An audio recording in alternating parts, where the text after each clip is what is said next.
وانا عندي 15 سنة اشتغلت في 3 شركات، بس الموضوع ما كانش بالسهولة اللي الناس متخيلاه، ولو كنت عملت الغلطة دي ما كنتش هشتغل في ولا شركة من ال3. السلام عليكم. في الفيديو ده هنتكلم عن ازاي اشتغلت في 3 شركات وكان عندي وقتها 15 سنة، واقول لك كل التيبس اند تريكس عشان تخش سوق العمل. فكوباية القهوة الجميلة بتاعتك، ومن غير كلام كتير يلا بينا. خلينا نجيب الموضوع من جذوره. انا اصلا في البدايه ما كانش عندي الشغف او ما كانش عندي فكره ان انا ممكن اشتغل وانا سن صغير، لدرجه ان انا وانا عندي 14 سنه لما لقيت شخص كان اكبر مني بحوالي سنه او سنتين وبيشتغل ما شاء الله، كان بيشتغل كفريلانسر. انا اصلا ما كنتش اعرف ان في شغل فريلانسنج وفي شغل شركات، وما كنتش اعرف ايه هو سوق العمل اصلا وبيتقسم ازاي وبنشتغل فيه ازاي. كل الكلام ده انا ما كنتش اعرفه، بس لما لقيته قال لي ان انت تقدر تشتغل من اي سن. الفكره دلوقتي ما بقتش في السن، بقت في الخبره والمؤهلات، وان انت تعمل بروتفوليو ايا كان المجال بتاعك وتبقى شاطر في المجال بتاعك، فالشركات كلها تحتاجك واي شركه تقدم عليها هتقبلك. الموضوع في البدايه الصراحه كان مضحك بالنسبه لي، وضحكت وقلت له يعني هم يسيبوا كل المتخرجين وكل الناس الجامدين اللي في الدنيا ويركزوا معايا انا عندي 15 سنه؟ قال لي جرب مش هتخسر حاجة. وكنت أنا ساعتها مهتم أصلا بموضوع تطوير النفس بقى والذات والكلام ده كله، بس ما كانش معايا ولا شهادة ولا مشروع واحد في أي مجال أنا اشتغلت فيه. بالمناسبة أنا اشتغلت في أكتر من 6 مجالات في ال3 شركات، غير المجالات اللي اشتغلت فيها فريلانسنج، غير المجالات اللي اشتغلت فيها في الأنشطة التطوعية. أنا اشتغلت في مجالات كتير جدا جدا جدا، تقريبا عديت على كل المجالات اللي ممكن تخطر على بالك، بس ما كانش في دماغي ان انا ممكن اشتغل في شركة اصلا. فسمعت كلامه وقتها وهو قال لي اختار مهارة وكمل فيها، ما لكش دعوة بكلام اي حد. فانا اول ما اخترت المهارة الصراحة، يعني انا اخترتها من على تيك توك. انا فتحت تيك توك وكتبت تقريبا على ما اتذكر اهم مهارة لازم اتعلمها في 2023. ظهر لي مهارات كتير بقى، البرمجة والاي اي والتسويق، وظهر لي حاجات كتير لدرجة ان انا يعني سبت مشكلة ان انا دلوقتي عايز اشتغل ومسكت في مشكلة هتعلم ايه. بس انا صراحة مش من النوع اللي بتشتت بسهولة او بفضل مشتت لفترة طويلة. حتى لو اتشتت فعلى طول اختار تسويق. هو مش اختيار متعمد، هو اختيار بالحظ، ان انا حبيت التسويق وحبيت ان انا اطلع للعالم وابقى بنجح الناس. وهو تقريبا اهم مهارة انا اتعلمتها في حياتي لحد دلوقتي تقريبا، يعني بعد صناعة المحتوى والانجليش والبروجرامينج. صراحة يعني حابب مهارات كتيرة كده، بس أنا فعلا بحب التسويق، وأول مهارة تقريبا اشتغلت بيها في حياتي. والصعوبة في البداية ما كانتش المادة العلمية قد ما الناس اللي حواليك شايفينك ازاي وما شايفينك مجنون. فاهم؟ انت سايب الدراسة وسايب، كنت ساعتها تقريبا في تانية تالتة إعدادي في الحدود دي، وسايب كل حاجة وبتتعلم حاجة هي في نظرهم مش هتفيدك، ولكن انت شايف فيجن بعيدة كده هما مش شايفينها.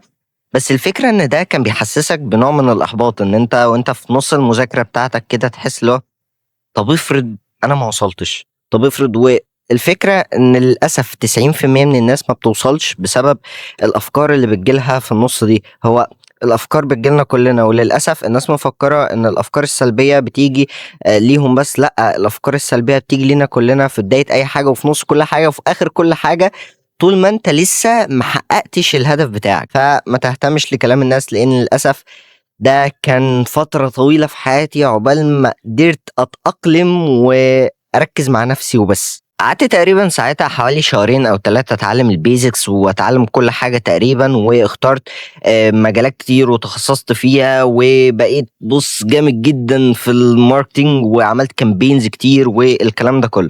بس لما جيت أقدم على شغل، يعني أنا بقى مستني صاحبي يقول لي يلا بقى الشركة ايه روح اشتغل فيها. فكلمت صاحبي قلت له انا 1 2 3 اعمل ايه دلوقتي؟ قال لي دور على شغل. قلت له طب شكرا، يعني ساعدني طيب اعمل ايه؟ فقال لي بص خش على لينكد ان واي وظيفة تيجي قدامك قدم فيها. الموضوع يعني دلوقتي سهل مقارنة بزمان. زمان ما كانش فيه اي اي ايجنت مثلا يقدر يقدم لك على الوظائف وانت قاعد ما بتعملش اي حاجة، ويكستمايز السي في بتاعك وياخد الخبرة بتاعتك والكلام ده كله. الموضوع ده ما كانش موجود زمان. الموضوع زمان كان تقديم يدوي بحت، ان انت بتخش تملى الابليكيشن بتاعك وتعمل ابلاي. فانا بقيت قاعد ال 24 ساعة قاعد قدام الكمبيوتر. وبالمناسبة الشغل ما جاليش من لينكد ان، في شغل جالي من لينكد ان وفي شغل جالي بالمعرفة كده. فانا فضلت اقدم في كل الشغل متاح تقريبا، وقدمت ساعتها على ما اعتقد في 200 وكسر شركة. يعني انا تقريبا كاتب الرقم ده في مذكراتي، ابقى ارجع له واكتبه لكم لو لحقت يعني. بس انا كنت مقدم ساعتها في 200 وكسر شركة، وما اتقبلتش غير في شركة واحدة، واتقبلت الانترفيو بتاعها، وهي شركة نوفر. شركة نوفر هي شركة متخصصة بقى في التسويق الإلكتروني والكلام ده كله، مش هتعرفوا توصلوا لها عموما. المهم ان انا اول ما قدمت في الشركة فانا عادي، يعني انا قدمت 200 مرة قبلها، فانا كده كده اصلا انا بقيت بقدم بعدها وانا عارف ان انا هترفض، فاللي هو هاتولي رفض كمان. بحب اشوف كده يعني. اول ما جالي ميل القبول قالوا لي ان انت الانترفيو بتاعك هيكون يوم كذا كذا كذا الساعه 11 بالليل، وانا اصلا ساعتها كنت بنام بدري وكده، في الساعه 11 بالليل ده انا كنت المفروض باكل رز بلبن مع الملايكه، بس مش مهم، ما اعتمدتش الميعاد ودخلت زوم ميتنج معاهم. كان الاتش ار ساعتها وهو مكمل معانا في القصه شويه، هو اللي بيعمل لي الانترفيو، فسالني الاسئله وانا حاسس ان الاسئله دي لا مش اللي انا متعود عليها خالص. ففي الاخر بيقول لي انا حاسس صوتك صغير، انت عندك كام سنة؟ قلت له عندي 15 سنة. قال لي تمام. انا بقى طالع من الانترفيو، انا رحت نمت الصراحة، يعني ما فكرتش في حاجة، بس لما صحيت تاني يوم قلت يعني اكيد في ناس تانية مقدمين، فهم هياخدوا اللي عنده 15 سنة ويسيبوا مثلا المتخرج اللي عنده 20 سنة. رغم ان انا كنت عامل بورتفوليو قوي جدا جدا وكامبينز محققة ملايين، يعني كان في كامبين محققة مش عارف 3 مليون من مش عارف صرف 2 مليون تقريبا ربع مليون يعني. فكانت ارقام خزعبليه بالنسبه لي، وحققت ارقام خزعبليه قبل اصلا ما اشتغل في اي شركه. بس المفاجاه يا جماعه ان انا ما اتقبلتش عشان انا جامد مثلا، ولا علشان اي حاجه تانية، بس اللي اتقبلت واللي عرفته بعد ما دخلت الشركه ان انا اتقبلت علشان فضلت ازن عليهم الاسبوع، كل شويه ابعت لهم ها ايه اخبار الانترفيو، طيب انا عملت كويس، طب ايه الاخطاء اللي كانت عندي. كنت ببعت لهم يا جماعه في اليوم تقريبا 17 مره، كل شويه كل ما افضى ها عملت ايه قول لي اخبار الانترفيو، ما تكدبش عليا. فده اللي خلاني اتقبل. انتوا متخيلين ان الحماس اللي كان عند الواحد، وان انت فعلا مهتم ان انت تعرف عيوبك فين عشان تحسنها، عشان لما تيجي تترفض المره الجايه تبقى تترفض بشياكه. ده كان والله العظيم هدفي من ان انا بسال يا جماعه الانترفيو اخباره ايه، مش عشان مثلا حاجه، لا عشان اعرف الانترفيو الجاي اترفض وانا اجمد سيكا. المهم ان انا اتقبلت في الشركه معاهم وبدات اشتغل، بس الشغل كان اصعب بكتير قوي من المشاريع. يعني انا كنت مفكر ان انا هيجي لي التاسك اخلصه كفايه عليا كده، لا اكتشفت ان في حاجات كتيره جدا جدا جدا في الشغل انا عمري ما كنت هتعرض ليها لو انا ما كنتش اشتغلت في شركه واتنين وتلاته، وتعرضت لمواقف كتير محرجه لناس هم اعلى مني في العلم، ولكن هم شايفيني تهديد عليهم، اللي هو انت صغير وبتاع. بس كان في كذا شخص حاسس بالتهديد من خلال انا، اللي هو انا عملت لك ايه يا عم، وكان دايما بيحطني في مواقف محرجه ومواقف صعبه، وبحس ان انا مضغوط من الشغل مش عشان اي حاجه، بس عشان الشخص المعين ده بدون ذكر اسماء يعني. المهم الباشمهندس ده فضل ورايا وضغط عليا بشكل كبير، لدرجه ان انا حصل لي عقده نفسيه في الفتره دي، واضطريت ان انا اسيب الشركه بسبب الضغط النفسي. بعد طبعا ما كان في شغل خلصناه، لان انا ما بحبش اسيب حد، اللي هو يا جماعه انا زهقت منكم يلا، انا ما بحبش الحركه دي خالص. بعد ما خلصنا كل حاجة والدنيا لذيذة وخلصت كل اللي عليا وخلصت الشهر، وكنت مستأذنهم بفترة قبلها يعني عشان ما بحبش الحركة دي، وسبت الشركة وبدأت أدور على شركة تانية. يعني الفكرة إن أنا ما يقستش، لا أكيد في شركة هتبقى جامدة وننتقل للشركة التانية. الشركة التانية كانت من أقوى وأحسن فترات حياتي تقريبا. اشتغلت في شركة اسمها برامكسد، وهسيب لكم اللوجو بتاعها طبعا، يعني ممكن اسيب لكم معظم لوجو الشركات، بس انا مش معايا تقريبا دلوقتي غير برامكسد. هي اكبر شركه في الفرافره للماركتينج والتسويق عموما لحد دلوقتي، يعني من ساعه ما اشتغلت فيها لحد دلوقتي، فهي ستيل محافظه على المكانه بتاعتها عند اهالي الفرافره. والشركه دي لوحدها اشتغلت فيها في اكتر من 3 مجالات. اول حاجه الماركتينج طبعا عادي، تاني حاجه الداتا اناليسيس، تالت حاجه البروجرامينج. وكان اكتر شخص داعم ليا وهو مدير الشركه نفسه، والشخص ده عزيز على قلبي لحد دلوقتي، وعلى تواصل ممكن كل فتره طويله نتواصل، ولكن انا فعلا بحبه بشكل شخصي.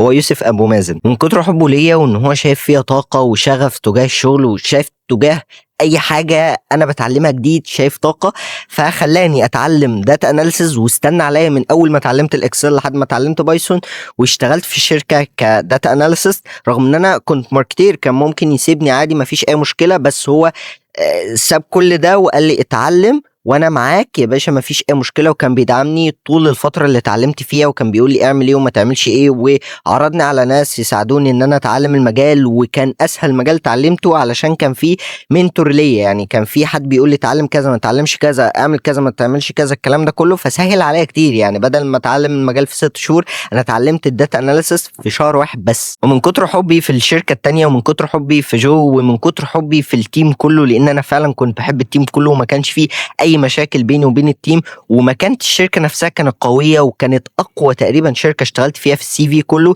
اشتغلت في الشركه الثالثه، وجو سمح لي بحاجه زي كده، يعني جو سمح ان انا اشتغل في الشركه الثانيه معاه واشتغل في الشركه الثالثه برضو، مفيش اي مشكله وما اتضايقش مني. واشتغلت في 3 شركات في وقت واحد، والشركه الثالثه ما استفدتش منها او ما خدتش خبره منها كبيره او ما اشتغلتش فيها كتير. انا مجرد ان انا اشتغل فيها فتره علشان اقوم لهم الشركه. اول ما قامت خلاص يلا السلام عليكم ورحمه الله وبركاته، توحشوني. سبت الشركه الثالثه وانا لسه مكمل مع الشركه الثانيه. اصعب حاجه تقريبا اللي كانت بتواجهني في التجربه دي كلها، وهو الكواليس اللي محدش شايفها، من اول ضغط الدراسه لحد السهر والرفض والشك في النفس واخطاء غيرها كتير. الفكره ان محدش كان شايف تعبك، محدش، هو كله شايف من وجهه نظره ايه ده تشتغل في 3 شركات، ايه ده حقق مش عارف ايه ده معاه مش عارف 100 شهاده، ده معاه مش عارف ايه، كل الكلام ده. بس محدش شاف المعاناه. يعني انا تقريبا قلت لكم ان انا قدمت في 200 شركه عشان اتقبل في اول شركه بس. وفي شركه برامكس عقبال ما وصلت لها كنت تقريبا قفلت ال1000 تقديم يدوي. يعني انا قلت لكم ان هو تقديم يدوي، مفيش اي ايجنت، مفيش اي حاجه كانت شغاله ساعتها، احنا كنا بنقدم تقديم يدوي. فكل الناس شايفة اللي هي شايفاه. غير كل ده، بعيدا عن الناس شايفة مثلا الحلو من القصة، هم كمان بيقللوا منك طول ما انت ما ماشي. يعني وانت بتتعلم هتلاقي صحابك او اهلك او الناس اللي حواليك والقريبين منك لو مش فاهمين اللي انت بتعمله، هتلاقي دايما بيقللوا من الانجاز اللي انت بتعمله او التعلم، لان هما لسه ما شافوش نتائج ملموسة. ويمكن في جملة كرنج شوية بس لازم تتقال، كله بيقول لك اشتغل في الصمت وابهرهم بالنتيجة. بس للأسف هو ده اللي لازم تعمله، لان انت كده كده محدش هيقدرك، محدش مهتم بالمجهود اللي انت بذلته، كله مهتم بالنتيجة. يعني برضو طالب تالتة ثانوي لما بيتعب طول السنة ويخرج في عز التلج وعز الحر، وبص بيتعب ويحل 500 ألف كتاب، كل الكلام ده الناس بتيجي في الآخر ما بيسألوش هو انت حليت كام كتاب، هو انت تعبت قد ايه، هو انت مش عارف ايه الكلام ده كله. كل اللي بيسألوه انت جبت كام. فالفكرة ان البشر عموما مش مهتمين انت عملت ايه. يعني مفيش اي بني ادم على وجه الارض مهتم البني ادم تاني طب هو عمل ايه، طب هو وصل لكده ازاي. كل اللي مهتمين ليه عمل ايه برضه في الاخر. عارف لو فشلت هتتدمر، يعني انت هم عمالين شمتانين فيك طول الرحلة، فلو فشلت كمان فتدمير بتدمير كمية شماتة لا حصر لها. فلو انت عندك 15 16 17 سنة، يعني من اول 13 سنة كده لحد 18 و20 لو انت عندك اي سن، السن مجرد رقم. يعني ده التجربة اللي انا اتعلمتها كلها، ان السن مجرد رقم في كل حاجة. يعني انا نزلت انترنشيب في الاجازه دي، انترنشيب وانا عندي دلوقتي يعني لسه ما قفلتش 17 سنه، لسه قفلهم كمان شهرين 3 مثلا. فالفكره اللي هو السن مجرد رقم على اي حاجه انت بتعملها. تاني حاجه ان الرزق بوفيه مفتوح، ربنا خزائنه ما بتفضاش. ما تبصش لرزق غيرك. ان انا مثلا سواء انا اشتغلت في 3 شركات، انا ليا اصحابي ما شاء الله مشاهير جدا، هل انا المفروض ابص لهم ايه ده مشاهير؟ طيب انا عندي ميزه مش عندهم، هم عندهم ميزه مش عندي، وكذلك كلنا كل واحد عنده حاجه مش عند التاني. طب لو عنده كل حاجه ده رزقه عادي، هو ما خدش منك، ربنا خزائنه ما بتفضاش. يعني مثلا انت لو داخل اوتيل وفيه بوفيه مفتوح واكل كتير، انت مش هتبص فلان اكل ايه او مين عمل ايه، انت هتبص للاكل اللي قدامك ان انت تاكل وبس. فما تركزش في ورقة غيرك، ركز في ورقتك انت، وشوف انت عايز ايه، انت عايز توصل لايه، انت محتاج ايه توصل له. اول ما تعرف انت عايز ايه هتبقى عارف انت بتعمل ايه. يعني مثلا انا عايز اكون مشهور، فهنزل فيديو 1 2 3 هعمل كذا كذا كذا، علشان يكون كل حاجة انت بتعملها في حياتك اسأل عليها سؤال ليه. لما تسأل على كل حاجة في حياتك سؤال ليه انا بعمل كذا، ليه انا بعمل كذا، فيبقى كل حاجة في حياتك انت بتعملها بسبب. بالمناسبة ده يقلل الاوفر ثينكينج بما اني مريض الاوفر ثينكينج وكده يعني. في النهاية لو عجب الفيديو ما تنساش تعمل لايك وسبسكرايب في القناة وتفعل الجرس عشان يوصلك فيديوهاتنا اول باول. ولو حابين احكي بالتفصيل بقى ازاي اشتغلت في الثلاث شركات والانترفيوهات اللي عديت بيها وازاي اجهز بقى وكل الكلام العميق قوي ده والتفاصيل اكتبوا لي في كومنت وان شاء الله اعمل لكم فيديوز. ما تنساش هدف وترك اثر. كان معكم مروان الخولي والسلام عليكم.